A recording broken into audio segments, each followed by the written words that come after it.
From Software's new project, Shadows Die Twice. They've given us 13 seconds of footage to work with, but in a way, the less there is, the more there is to talk about. For example, have you noticed the Japanese script in the background, or the Oriental instruments? What about those shavings in the corners, or the chisel that likely caused them? Which components of this mechanism move first? Is this phrase a name or a tagline? And will all my theories be proven wrong in a day or 12 months? Listen on and let's find out. Now everyone's first impressions, including mine, was that this looks like Bloodborne 2, right? In fact, my first thought was that this mechanism looks a lot like a trick weapon, Goemon's long-handled scythe in particular. Furthermore, the tense cord could be fortified with blood, just like trick weapons are fortified with blood gems, and it's very likely that we're seeing this mechanism tested, or even attached to an arm in some way. But more on that later. Next, the phrase "Shadows Die Twice." It's worth noting that there's a full stop after this phrase, which indicates that it's not a game title, and that it's more of a tagline, like "Prepare to Die." Shadows Die Twice. It carries themes of death and resurrection, which are two very heavy themes of Souls-like titles, obviously. In Bloodborne in particular, shadows crop up a number of times. There's the Orphan of Kos, whose shadowy spirit arises from his mother. There are the Shadows of Yharnam, and there is really the concept of dying twice in Bloodborne, because you can die both in the waking world and in the nightmare realm, where your consciousness resides. Lastly, the font of Shadows Die Twice resembles Libre Baskerville or Garamond, which are fonts that are almost identical to Bloodborne's menu and item descriptions.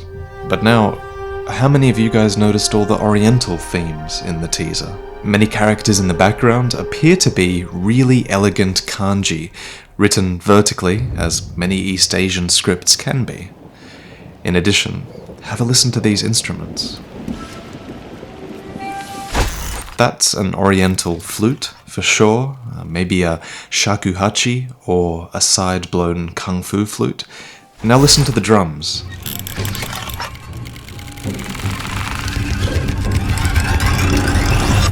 These could be taiko, which is Japanese drumming that's commonly used for dramatic tension. So Bloodborne, and an Asian theme. There doesn't seem to be much overlap at first glance, until you remember Yamamura the Wanderer, who was locked in an underground cell just past Ludwig, where his secrets decay in the fallow darkness. Yamamura sports the garb of a distant eastern land, and once pursued a beast for honorable revenge, before becoming a hunter of the League.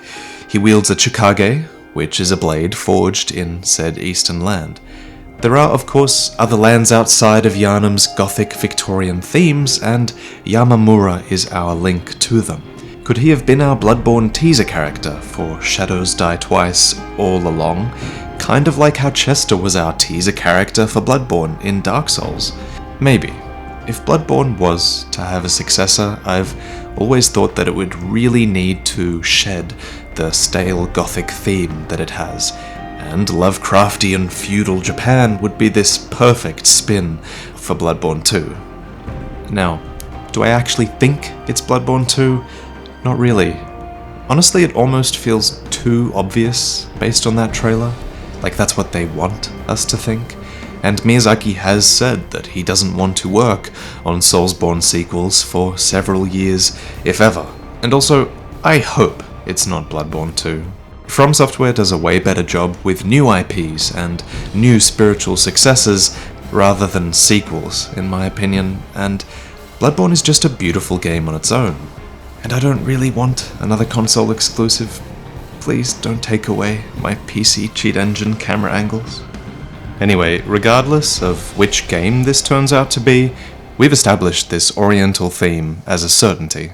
And putting aside these distant references of Eastern lands that we see in Bloodborne and Dark Souls as well, remember that From Software has worked on heavily Japanese-themed games in the past, namely Kuon and Tenchu.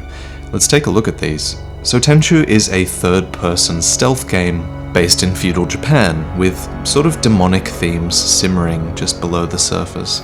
Many of these Tenchu games carry the word shadow in their titles, and a couple of characters keep on coming back to life.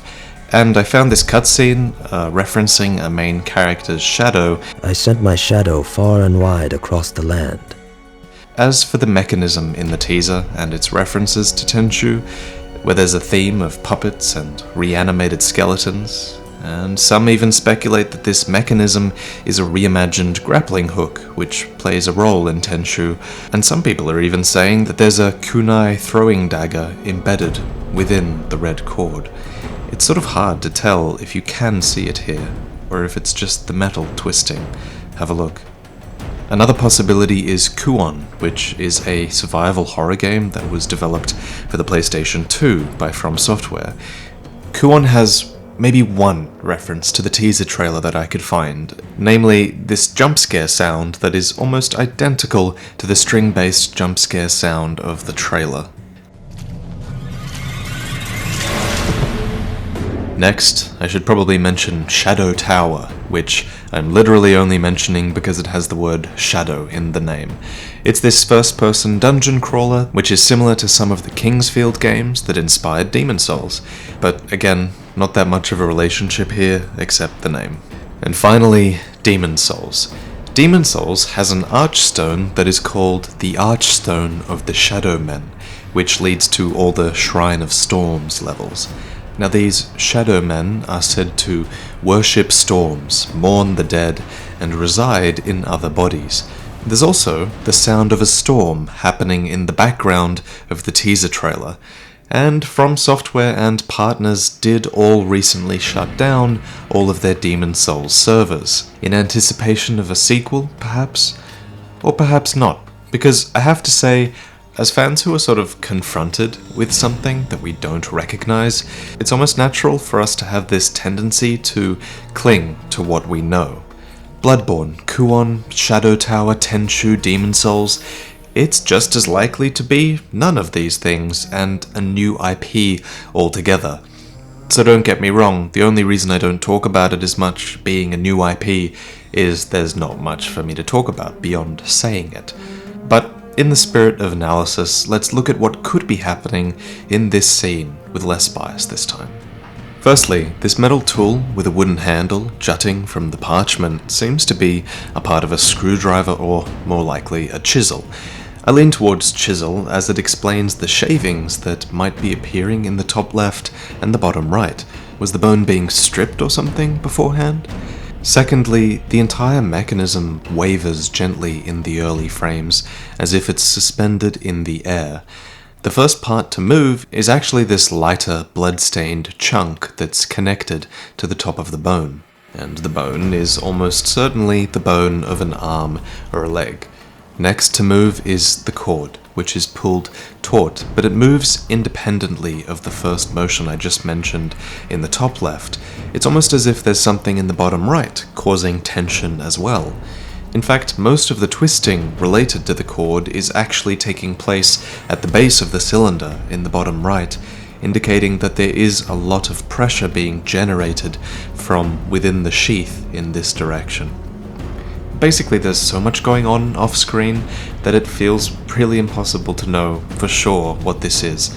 I've watched it hundreds of times today, so now I can't wait to see what it actually is. It could be a winch mechanism, which is something used to haul or lift, but it doesn't seem to be lifting anything, just tightening and creating tension. So it might be more of a turnbuckle mechanism, which was used to create and maintain tension.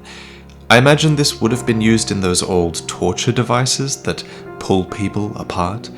So could it be a corpse attached to a pulley torture system? Obviously torturing a dead person, or their bone, is redundant, but the title is Shadows Die Twice, which indicates that there might be a reason to kill someone a second time.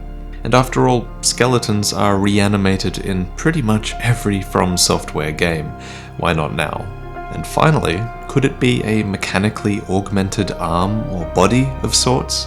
a sort of medieval take on human augmentation with mechanisms instead of technology would be a pretty crazy new area to dive into. But in conclusion, at the very least it looks like we can expect more information within the next 12 months, and likely even a release date in late 2018. My source is Yasuhiro Kiteo, who used to work for Sony on Bloodborne, and who now works for From Software. In addition, there could be a trailer at PSX in a day or so, which is really soon. Christmas seems to be coming early for Souls fans, and I think I'm always going to be here telling you kind of why these gifts are awesome. I can't wait to see what you guys think in the comments, because it's been the first time in a long time that we've talked about something new on this channel, and I'm really excited and tired because it's 4 AM, but I'll talk to you guys again soon. Also, in the last video we held a vote for which video I should work on next, and the winner was the shared timeline of Soulsborne. So thanks to everyone who became a patron to vote. I really appreciate your insight into the channel, so thank you. And I'll see you again soon.